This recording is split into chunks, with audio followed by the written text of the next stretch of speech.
हमने सबसे बड़ी कोशिश की है, जो कि हमने जितने भी लीगल एफर्ट्स किए थे उसमें हमें कामयाबी मिली है, और उस कामयाबी को हम आपको बताते हैं कि हमें क्या कामयाबी मिली है। हमें सीरियल नंबर से कामयाबी मिली है।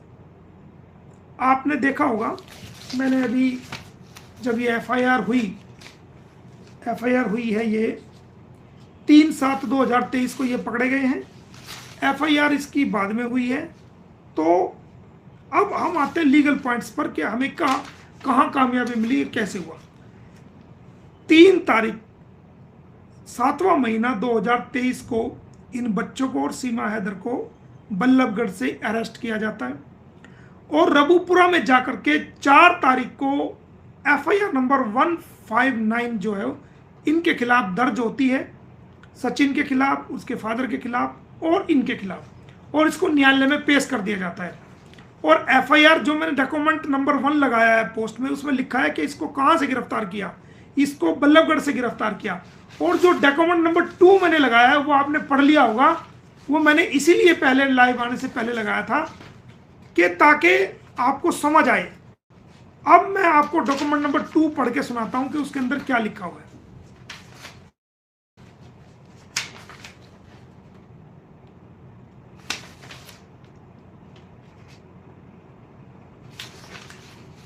ये देखिए डॉक्यूमेंट नंबर 2 जो मैंने अभी लाइव आने से पहले पोस्ट किया है। थाना आदर्श नगर, जिला फरीदाबाद, बल्लभगढ़।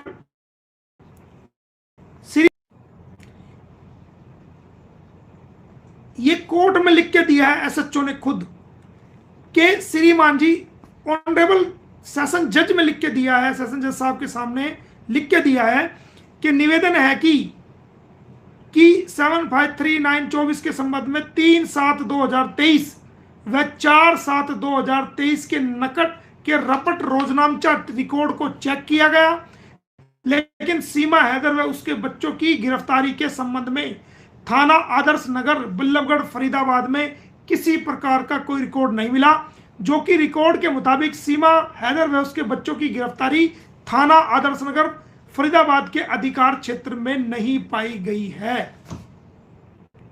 मतलब एफआईआर में रबूपुरा पुलिस लिखती है कि इसको हमने बल्लभगढ़ से गिरफ्तार किया, और बल्लभगढ़ की पुलिस लिख के देती है कि जी हमारे क्षेत्र से सीमा हैदर की कोई भी गिरफ्तारी, सीमा हैदर और उसके बच्चों की कोई भी गिरफ्तारी नहीं हुई है। अब झूठ कौन बोल रहा है? रबूपुरा पुलिस एफआईआर में लिख रही है कि बल्लभगढ़ से गिरफ्तार किया।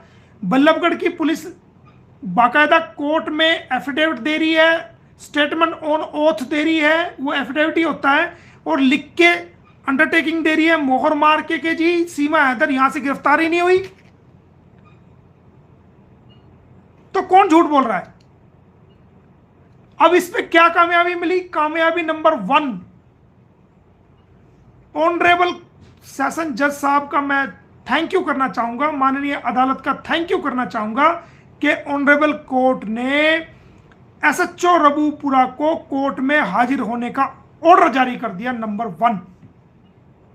नंबर 2, जितने भी एसएचओ बल्लभगढ़ के अंदर हैं, 3 एसएचओ हैं बल्लभगढ़ के अंदर, थाना आदर्श नगर, थाना सिटी बल्लभगढ़ और थाना सदर बल्लभगढ़, तीनों एसएचओ को कोर्ट में हाजिर होने का आदेश जारी किया है सेशन जज साहब ने। नंबर 2, आपकी कामयाबी नंबर 1 के रबूपुरा एसएचओ को स्पेशल ऑनरेबल कोर्ट ने बुलाया है कि आइए बताइए कि आपने जो है एफआईआर के अंदर कैसे शो किया कि ये यहां से अरेस्ट हुए हैं, जबकि बल्लभगढ़ पुलिस इस बात को कह रही है कि हमारे यहां से ये अरेस्ट ही नहीं हुए। ना ही इनको अरेस्ट करने के बाद थाने में कोई सूचना दी गई, ना ही इनका कोई मेडिकल करवाया गया, ना ही इनको फरीदाबाद कोर्ट में पेश किया गया, और ना ही फरीदाबाद कोर्ट से कोई राहदारी रिमांड लिया गया। राहदारी रिमांड होता है कि ट्रांजिट रिमांड, अगर किसी दूसरे स्टेट में कोई मुलजिम गिरफ्तार करती है दूसरे स्टेट की पुलिस, तो उसको पकड़ के पहले मेडिकल करवाती है, उसके बाद वहां की इलाका मजिस्ट्रेट के सामने पेश करते हैं और वहां से रिमांड लेते हैं, राहदारी रिमांड के जी हमें इस स्टेट से दूसरे स्टेट में जाना है, हमें कृपया करके आप राहदारी रिमांड दें, ट्रांजिट रिमांड, ताकि हम इसको वहां की अदालत में, जहां का ये थाना है, जिस क्षेत्र के अंदर आता है, वहां माननीय कोर्ट के सामने इसको पेश कर सकें। डी के बासु केस में जो ऑनरेबल सुप्रीम कोर्ट की गाइडलाइन है कि कब कैसे अरेस्ट करोगे, उनका बिल्कुल भी पालन इसके अंदर नहीं किया गया।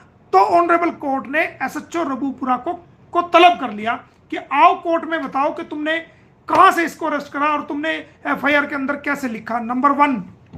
नंबर 2, जितने भी एसएचओ थे, 3 एसएचओ बल्लभगढ़ के, सारे एसएचओ जितने भी थे, सबको कोर्ट में हाजिर करने का आदेश ऑनरेबल कोर्ट ने किया। ये आपकी नंबर 2 कामयाबी है। नंबर 3 की कामयाबी मैं आपको बताता हूं कि जो चाइल्ड वेलफेयर ऑफिसर अधिकारी हर जिले के अंदर होता है, अगर 6 साल 7 साल से नीचे नाबालिग बच्चों के साथ वो अरेस्ट होते हैं, उनके साथ कोई अनहोनी होती है या कुछ भी होता है, तो जो चाइल्ड वेलफेयर ऑफिसर होता है उसकी जिम्मेदारी होती है पूरे जिले की कि बच्चों के साथ कोई अनहोनी ना हो जाए, कोई गलत काम ना हो जाए, पुलिस कोई गलत काम ना कर दे, कोई एजेंसी कोई गलत काम ना कर दे। तो उनके प्रोटेक्शन में ही मेडिकल होता है, उनके प्रोटेक्शन में ही वो कोर्ट में पेश होते हैं। अगर कोई क्राइम कर देते हैं, उनके 6 साल से पहले तो कोई क्राइम बनता नहीं, अगर कोई 7 साल से 16 के बीच में कोई है, 18 के बीच में है, तो उनकी प्रोटेक्शन को वो करते हैं। ऑनरेबल कोर्ट ने उनकी जिम्मेदारी को समझते हुए कि चाइल्ड प्रोटेक्शन ऑफिसर फरीदाबाद ने इस मामले में क्या किया, मोमिन मलिक ने उनको कंप्लेंट दी थी, तो चाइल्ड वेलफेयर जो ऑफिसर है उसको भी कोर्ट में तलब कर दिया। नंबर 3 कामयाबी आपको मिली है कि आके जवाब दो,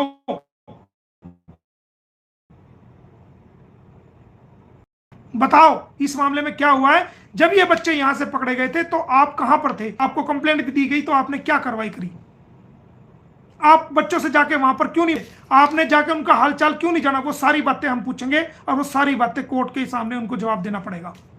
नंबर 3,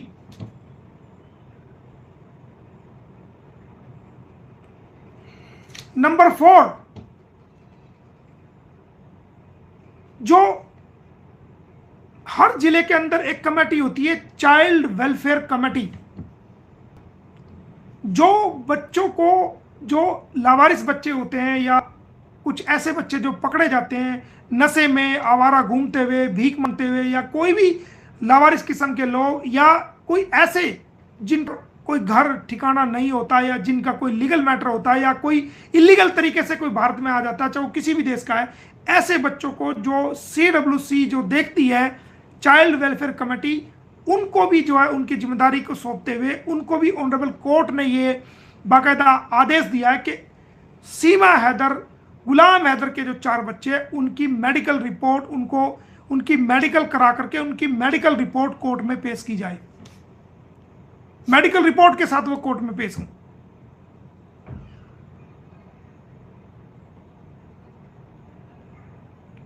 चारों बच्चों का मेडिकल होने के बाद वो कोर्ट में रिपोर्ट अपनी जो है पेश करेंगे कि इन बच्चों का क्या मेडिकल स्टेटस है, इनके साथ क्या अनहोनी हुई है, क्या नहीं हुई। तो ये सबसे बड़ी कामयाबी आपको मिली है।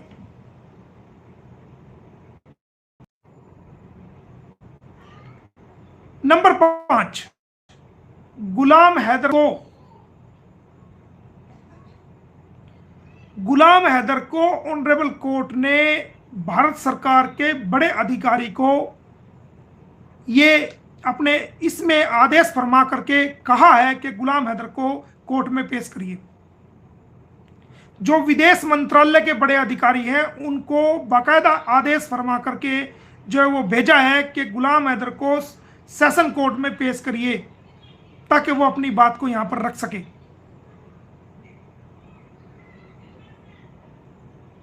ये आपको 5 नंबर कामयाबी मिली है आपको। और दोस्तों,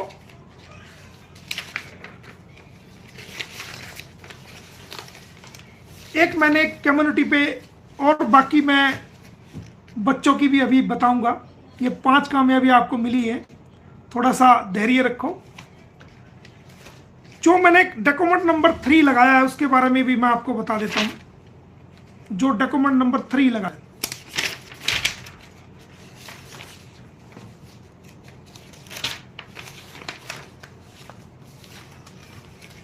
डॉक्यूमेंट नंबर 3 आपके याद है जब इन बच्चों से का धर्म परिवर्तन किया जा रहा था, इनसे धार्मिक स्लोगन लगवाए जा रहे थे, नारे लगवाए जा रहे थे। ये बच्चे मुसलमान हैं और वो भी भारत के नहीं है, पाकिस्तान के मुसलमान बच्चे हैं। जिस प्रकार हिंदू को मुसलमान बनाना कानूनन अपराध है, भारत के अंदर एक कानून पास हुआ 2022 में, अनलॉफुल कन्वर्जन एक्ट 21/2022 जो बाबा की सरकार ने पास किया, अब तो सभी स्टेट्स में हो गया है। उसके तहत अगर कोई किसी का धर्म परिवर्तन करता है बिना सरकार की मंजूरी के, तो उसको 1.5 लाख तक का जुर्माना और 7 साल तक की और कैद से 10 साल तक की कैद का प्रोविजन है। और आप नाबालिग बच्चों का धर्म परिवर्तन करवा के उनके नाम चेंज किए, आपने उनका धर्म परिवर्तन करवाया। उन पाकिस्तान के बच्चों को, जो मुसलमान बच्चे थे, उनको जो है धर्म परिवर्तन कराने की कोशिश की। और जो बाबा की माननीय योगी आदित्यनाथ की सरकार जो एक कानून लेके आई थी, अनलॉफुल कन्वर्जन एक्ट 2021-2022, उस ऑर्डिनेंस का आपने, उस कानून का आपने वायलेशन किया, देश के कानून को तोड़ा। और लोगों ने हमसे कहा कि मोमिन मलिक क्या कर रहा है, क्या कर रहा है। अरे भाई, डॉक्यूमेंट नंबर 3 देखो आप, डॉक्यूमेंट नंबर 3 हमने आपको दिखाया भी है, आप पोस्ट पे लगाओ, उसमें देखो कि उसके अंदर क्या है। पुलिस उपायुक्त बल्लभगढ़, श्रीमान उपायुक्त गौतम बुद्ध नगर उत्तर प्रदेश, वकील गुलाम हैदर पुत्र अमीर जान फला, पाकिस्तानी नाबालिग बच्चों का धर्म परिवर्तन रोके जाने बारे श्रीमान जी पुलिस आयुक्त फरीदाबाद के कार्यालय के क्रमांक 100 के संबंध में जांच प्रबंधक थाना आदर्श नगर बल्लभगढ़ से करवाकर रिपोर्ट सहायक पुलिस अधीक्षक बल्लभगढ़ के माध्यम से प्राप्त की गई। प्राप्त रिपोर्ट के अनुसार दौरान जांच परिवादी से मालूम हुआ कि परिवादी से एक अभियोग संख्या 159 दिनांक 4/7/2023 को 14 विदेशी अधिनियम 1996 में 120 बी थाना रबुपुरा जिला ग्रेटर नोएडा कमिश्नर गौतम बुद्ध नगर उत्तर प्रदेश में दर्ज है, जो परिवार को आगामी कार्रवाई हेतु रबुपुरा थाना नोएडा भिजवाने की सिफारिश की जाती है। यानी कि एक एसएसपी दूसरे एसएसपी को लिख रहा है। तो कौन कह सकता है कि हमने धर्म परिवर्तन को रुकवाने की कोशिश नहीं करी। डॉक्यूमेंट नंबर 3 जो हमने पोस्ट पे लगाया उसको देखो, उसमें टाइम डेट सब कुछ लगा हुआ है। डायरी नंबर को मैंने थोड़ा सा रेड कर दिया, उसकी भी हमने पूरी कोशिश की है। जो धर्म परिवर्तन किया जा रहा था उसकी भी हमने कोशिश की है, हमने बड़ी कोशिश की है भाई। और मैं आपको बता दूं कि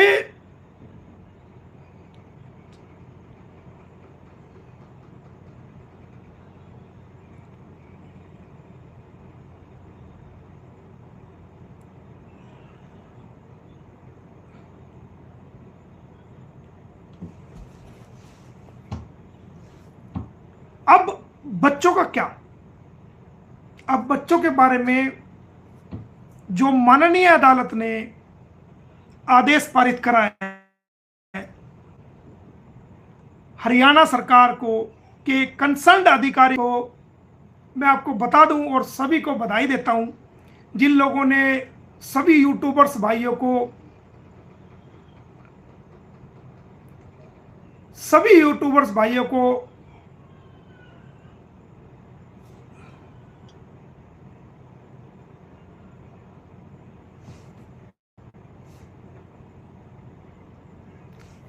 सभी यूट्यूब भाइयों, यूट्यूब के जितने भी अपने देखने वाले, जो अब देख रहे हैं, जो बाद में भी देखेंगे, और जो इस इंसानियत की मुहिम में लोग जुड़े हुए हैं, उन सबको मैं बधाई के पात्र समझता हूं।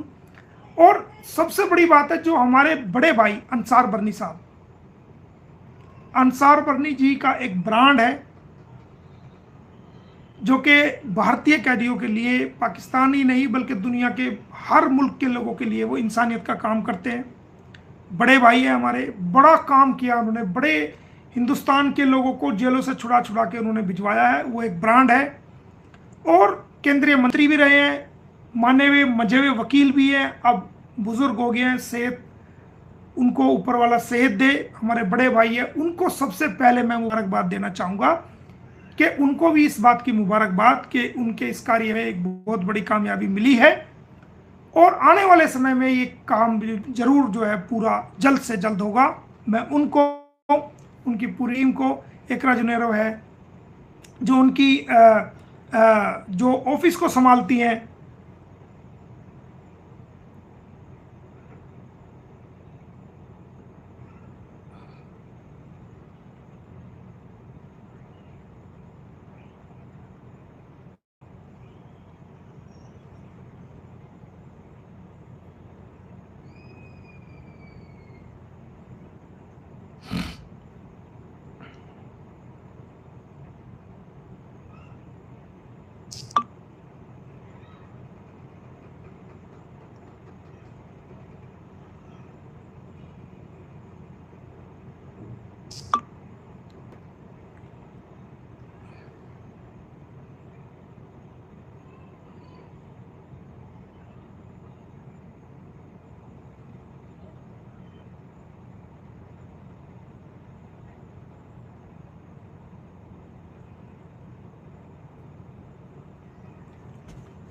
उन सभी लोगों को मैं धन्यवाद देना चाहूँगा।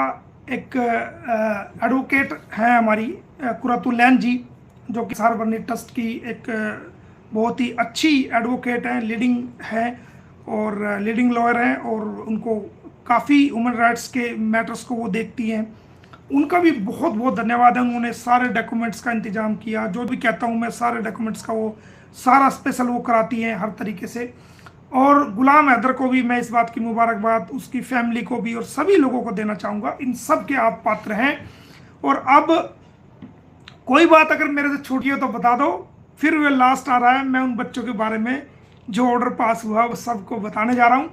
अगर कोई बात छूट गई है तो मेरे को बता दो, वो मैं पढ़ लेता हूँ। किसी का नाम छूट गया वो भी लिख सकते हो, मैं उसका नाम स्पेशल लूँगा और आप मुझे बता सकते हो, इसमें कमेंट में भी लिख सकते हो ताकि मेरे याद आ जाए।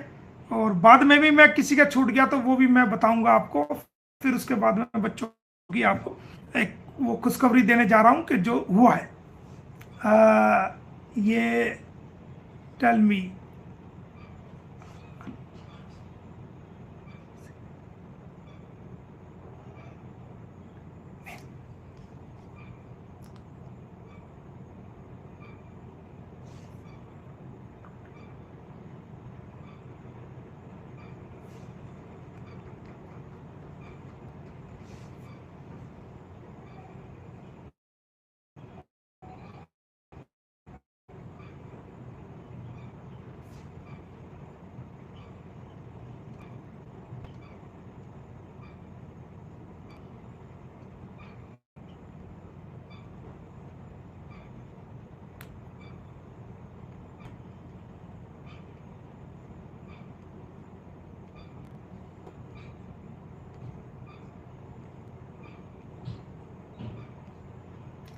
गुलनाज लिखो भाई, कोई बात छूट गई हो तो मैं फिर अनाउंस कर रहा हूँ कि क्या हुआ है उसमें।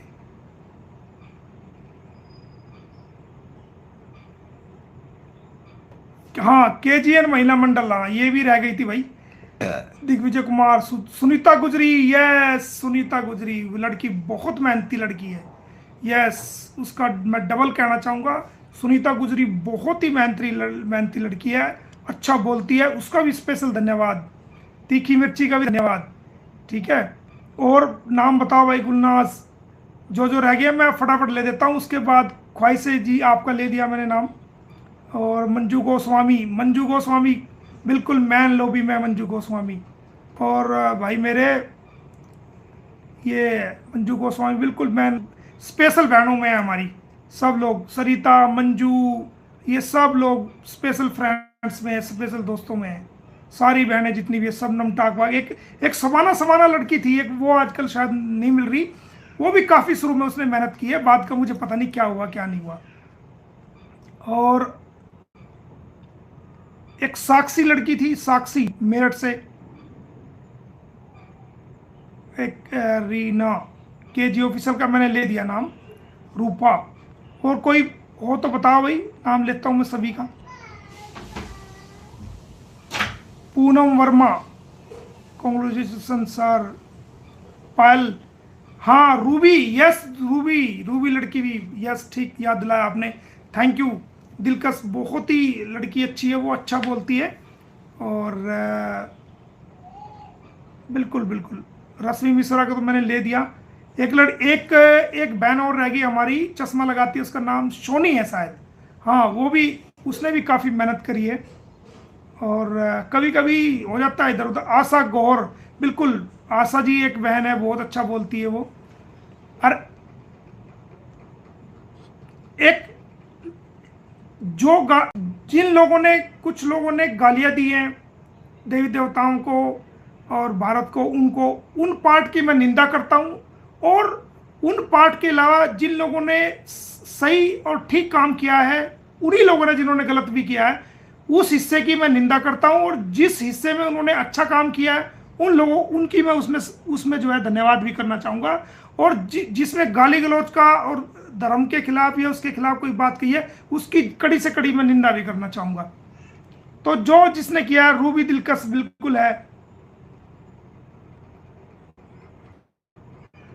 एक तनवीर अफरोज, एक लड़का है लाहौर से, उसने भी काफ़ी जो है मदद करी है भाई। और एक वक्कास अब्बास है, वो भी है।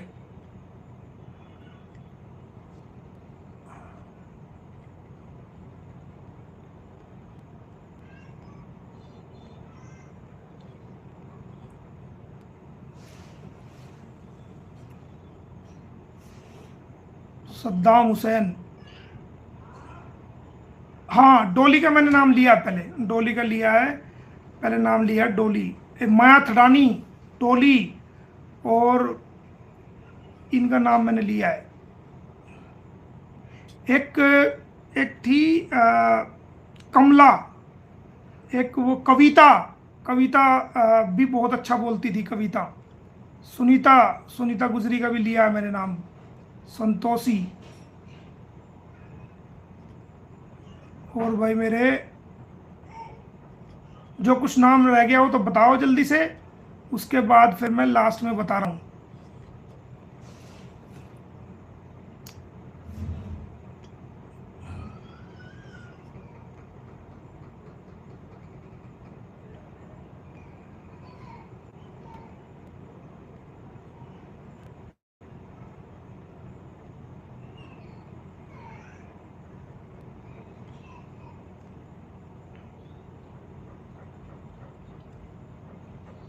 हाँ कविता, कविता गुजरात से, कविता बहुत ही, चांदनी, एक लड़की चांदनी थी, वो भी बड़ी मेहनत करती है चांदनी भी।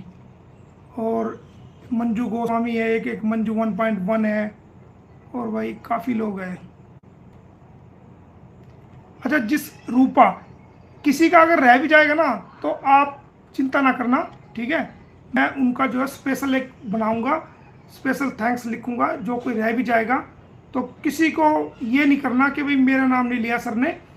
मैं उनका निर्मला, मैं उनका स्पेशल जो है ना वो करूंगा। अगर कोई नाम रह भी गया तो या तो अभी लिख दो, ये कोई भाई रह गया है तो मेरे को अभी बता दो। काका गुजर है, हमारे दोस्त हैं बहुत बढ़िया, और उन्होंने बड़ा काम किया है। और देसी प्री ब्लॉग्स, और ये रूपा, और भाई मेरे,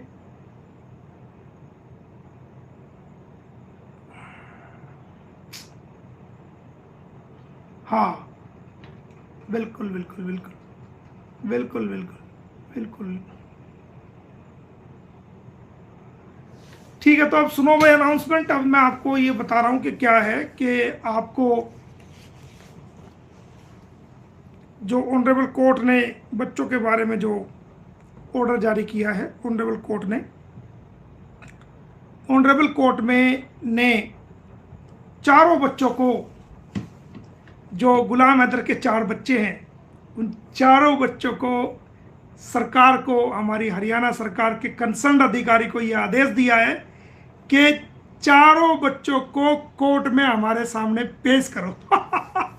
ये सबसे बड़ी कामयाबी आपको मिली है 3 साल से। में अब तक की सबसे बड़ी कामयाबी ये है कि गुलाम हैदर के चारों बच्चों को सेशन न्यायालय, माननीय सेशन न्यायालय में जो कंसर्न्ड अधिकारी है हमारी हरियाणा सरकार के, उनको ये आदेश दिया है कि इन चारों बच्चों का मेडिकल करवाओ, उनके मेडिकल की रिपोर्ट पेश करो और चारों बच्चों को माननीय अदालत में पेश करो। और पेश करने के बाद जो है, जो प्रोसीडिंग हम करेंगे यहाँ से, जो भी हम यहाँ से करेंगे, उसके बाद इन बच्चों को डिपोर्ट के आदेश होने की पूरी संभावना है और यहाँ से डिपोर्ट की कार्रवाई को फिर आगे बढ़ाएंगे। चारों बच्चों को माननीय अदालत में पेश करने के आदेश, मैं शुक्रगुजार करना चाहूँगा माननीय अदालत का कि गुलाम हैदर के चारों बच्चों को माननीय अदालत में पेश करने के आदेश जारी हो चुके हैं। आदेश की कॉपी मेरे पास है, मैं कहोगे तो कम्युनिटी पे भी लगा दूंगा और नहीं जिसको चाहिए उसको दे भी दूंगा, कोई दिक्कत नहीं। तो इस कामयाबी के लिए आप सभी जो है बधाई के पात्र हैं। और ये कोशिश जो जैसे भी हमने की है, स्लो चाल में की है या तेज की है या मध्यम से की है, जैसे भी हमने कोशिश की थी उसमें हमें सबसे बड़ी ये कामयाबी मिली है। और ये हमारी अकेले की कामयाबी नहीं है, ये आप सभी लोगों की कामयाबी है जो इंसानियत को मानने वाले लोग हैं, जिन्होंने इसकी आवाज़ उठाई है, जिन्होंने इसके लिए रात दिन किया है। तो मैं गुलाम हैदर को, उसके परिवार को मुबारकबाद देता हूं कि आपके बच्चों को माननीय अदालत में, कोर्ट में पेश करने के लिए वो हरियाणा सरकार के संबंधित अधिकारी को आदेश जारी कर दिया है और उनका मेडिकल भी होएगा, वो मेडिकल रिपोर्ट भी पेश करेंगे और उन बच्चों को भी पेश करेंगे, चारों बच्चों को। और उसके अलावा मैं सबसे पहले मुबारकबाद देना चाहूँगा हमारे बड़े भाई श्री अंसार बर्नी साहब को, जिन्होंने इस कोर्स को समझा और मुझे ये मैटर ह्यूमन राइट्स के बतौर पर मुझे भेजा और मैंने इसमें जी तोड़ जो मेरे से मेहनत हुई मैंने की और लोगों की ना परवाह की और ना मैंने लोगों को इस बात के लिए जो है मैंने जो मुझे कहा गया उस तरफ मैंने ध्यान नहीं किया। और मैंने इंसानियत के नाते आप सभी की बात मानते हुए, सभी भाइयों की, सभी बहनों की बात मानते हुए इस बात को आगे बढ़ाया। तो मैं आप सभी का हाथ जोड़ के धन्यवाद करना चाहूँगा कि आपने मेरे हौसले को बढ़ाया, आपने मुझे हिम्मत दी और आप हमेशा आवाज़ उठाने में आगे रहे। तो आपका बहुत बहुत धन्यवाद और आप सभी को बहुत बहुत मुबारक कि चारों बच्चों को माननीय अदालत ने अपने कोर्ट में पेश करने के लिए संबंधित हरियाणा सरकार के अधिकारी, बड़े अधिकारी को आदेश जारी कर दिया है। उनका मेडिकल भी करवा करके मेडिकल रिपोर्ट भी देगा और चारों बच्चों को कोर्ट में पेश करेंगे। जो संबंधित हमारे हरियाणा सरकार के अधिकारी होंगे उनको ऐसा आदेश किया गया है। और साथ साथ गुलाम हैदर को भी कोर्ट में आने का जो सेंट्रल गवर्नमेंट, जो हमारा विदेश मंत्रालय है, उनको भी यह आदेश दिया गया है कि वो गुलाम हैदर को वीज़ा दे करके गुलाम हैदर को किसी तरह भी गुलाम हैदर को यहाँ पर कोर्ट में पेश करे, वीज़ा की सैंक्शन करे या जैसे भी करे, तो वो संबंधित अधिकारी को वो भी आदेश दिया गया है। तो साथ साथ तीनों एसएचओ बल्लभगढ़ को बुला लिया गया है और जो रबुपुरा के एसएचओ उनको बुला लिया गया है। और जो एक पॉइंट और रह गया मेरे से, जो बल्लभगढ़ के एसीपी हैं, जो तीन थानों के ऊपर जो एसीपी होते हैं, बल्लभगढ़ के एसीपी को भी माननीय अदालत ने, जो असिस्टेंट कमिश्नर ऑफ पुलिस होते हैं, माननीय अदालत ने उनको भी जो है कोर्ट में तलब कर लिया है कि आप आइए, कि यूपी पुलिस कह रही है कि हमने बल्लभगढ़ से पकड़ा है, आपकी पुलिस, तीनों थानों की पुलिस, आपकी पुलिस कह रही है कि बल्लभगढ़ से बच्चों को और सीमा हैदर को नहीं पकड़ा है। तो आप इन थानों के सबसे बड़े अधिकारी हैं, असिस्टेंट कमिश्नर पुलिस, आपको भी बुलाया गया है। आप बताइए कि यहाँ से पकड़ा है नहीं पकड़ा, वो सारी बातें अदालत में आप अपना पक्ष रखिए। तो एसीपी को अदालत ने तलब कर लिया है, तीनों एसएचओ को जो बल्लभगढ़ के थे उनको तलब कर लिया है और माननीय अदालत ने जो रबुपुरा के एसएचओ थे उनको भी तलब कर लिया है। साथ साथ जो चाइल्ड वेलफेयर ऑफिसर है उनको भी तलब कर लिया है, जो CWC के हैं उनको भी जो ना तलब कर लिया है। हरियाणा सरकार के संबंधित अधिकारियों को, चारों बच्चों को जिनके नाम है, चारों बच्चे, उनको मैं बता देता हूं कि क्या क्या उनके नाम है। चारों बच्चों जिनके नाम हैं मैं आपको बता देता हूं कि उन चारों बच्चों को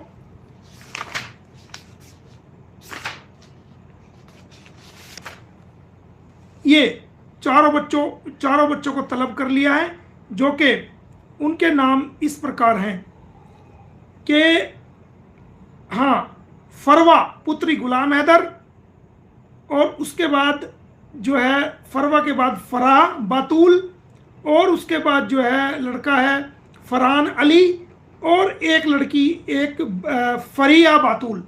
इन चारों बच्चों को माननीय अदालत ने आदेश देकर कोर्ट में पेश करने का जो है आदेश दिया है संबंधित अधिकारियों को, और इनके सारे मेडिकल टेस्ट होकर के वो सारे जो है माननीय अदालत में दिए जाएंगे।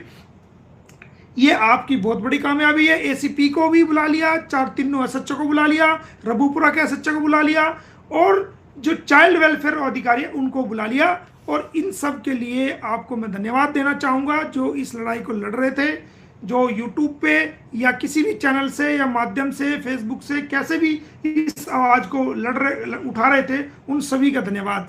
और जिन लोगों ने आवाज़ उठाई उन सभी का धन्यवाद, जो नाम मैंने लिए उन सभी का धन्यवाद। जो रह गए हैं मैं उनके स्पेशल, जो रह जाएंगे मुझे पता चलेगा, मैं उनका स्पेशल धन्यवाद दोबारा करूंगा। और आप सबको बहुत बहुत बधाई और बहुत बहुत मुबारकबाद। तो जैसे ही अदालत में बच्चे पेश होंगे, इनकी डिपोर्ट की कार्रवाई जो है वो चालू हो जाएगी और ये अपने मुल्क जाएंगे। आप सभी को बहुत बहुत धन्यवाद। और वो दिन भी आएगा कि ये बच्चे अपने डिपोर्ट में जाएं, डिपोर्ट होंगे यहाँ से। ये कार्रवाई आगे बढ़ गई है और आप सभी को बहुत बहुत धन्यवाद। जब बच्चे ये कोर्ट में आएंगे तो सारी दुनिया अपना आप इनको देखेगी, जो माननीय अदालत ने इनको बुलाया है। तो आप सभी का बहुत बहुत धन्यवाद। Thank you.